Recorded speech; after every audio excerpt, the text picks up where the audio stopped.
First of all, I want to say how honored I am. Thank you to all of those who came here today to stand together in unity. Gracias a todos los que vinieron el día de hoy para estar aquí y luchar por los derechos de las personas con discapacidad. Thank you for coming and being united and fighting for the rights of people with disabilities like me. Thank you so much. Let's make sure that they hear our voices and our stories loud and clear. Let's make sure they hear our voices loud and clear. Yes! Yes! Our existence is resistance. Our lives matter. Yes. I want to tell you a little bit about me because I will make sure and I will hold everyone accountable in our legislature. So I want you to know a little bit about who I am. And for that, I wrote my speech, so I do apologize. I will be reading. So as I said, my name is Azucena Garcia. I am honored to be in front of you today. I stand before you as the daughter of Mexican immigrants and as a woman with a developmental disability, both of which are instrumental to who I am and what I stand for. Yes. First, let me tell you a little bit about my disability. I have cerebral palsy, to be exact. I was diagnosed with CP in June of 1990, and as a result, I've had 18 orthopedic surgeries. I've relied on IHSS care providers, I've relied on respite care providers, and I am still a regional center client for San Diego. So thank you to all the IHSS providers and the respite care providers that are here today. Thank you. I am proud to be disabled, even though I live in a world that is not built for me or people who look like me, people like us. Yeah! Yes! Yeah! While the world is slowly adapting to the needs of people with disabilities, there is more work that needs to be done. The ADA and the Lanterman Act, signed in 1960 here in California, assure us that we shouldn't have to fight for our fundamental rights. I, like many of you, are tired of broken promises and endless extended deadlines to receive the services we so desperately need to live a dignified and accessible life.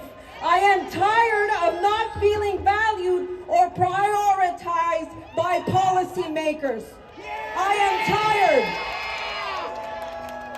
Thank you. Yes. I recognize, and now for my family. Let me tell you about my family. My parents were immigrants who came from Mexico in 1979 with a bag full of dreams and hopes. Unfortunately, in 1990, my father, Sergio, died of cancer, which left my mother, Martha, alone raising two young children with disabilities. And she, like many of us and many immigrants, relied on California's safety net to raise us.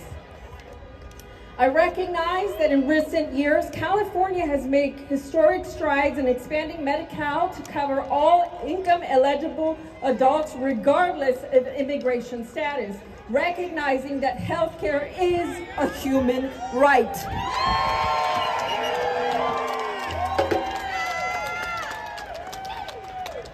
These changes provided lifelines for undocumented families caring for children and adults with disabilities, many of whom rely on IHSS to ensure safety, dignity, and care at home.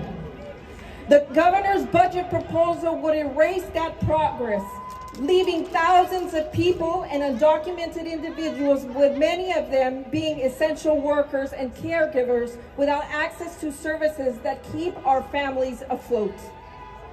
The proposed cuts would violate the values that we share as Californians. Every person, regardless of immigration status, deserves access to care, support, and opportunity. We will stand by immigrant families, and we will not allow them to be pushed out by the very system that they help build and support. These proposed cuts would place unjust burden on families that are already marginalized by the system. So, to the governor, Governor Newsom, right now is not the time to turn your back on the people who need it the most.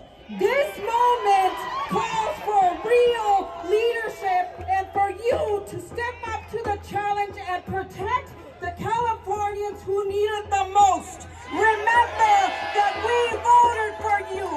You are there because of our votes. And to the legislature, I call on you to reject the budget proposal that would harm our most vulnerable communities, immigrants, and individuals with disabilities and their families. If you fail to do so, we will hold you accountable, and we will not step down because our lives depend on it.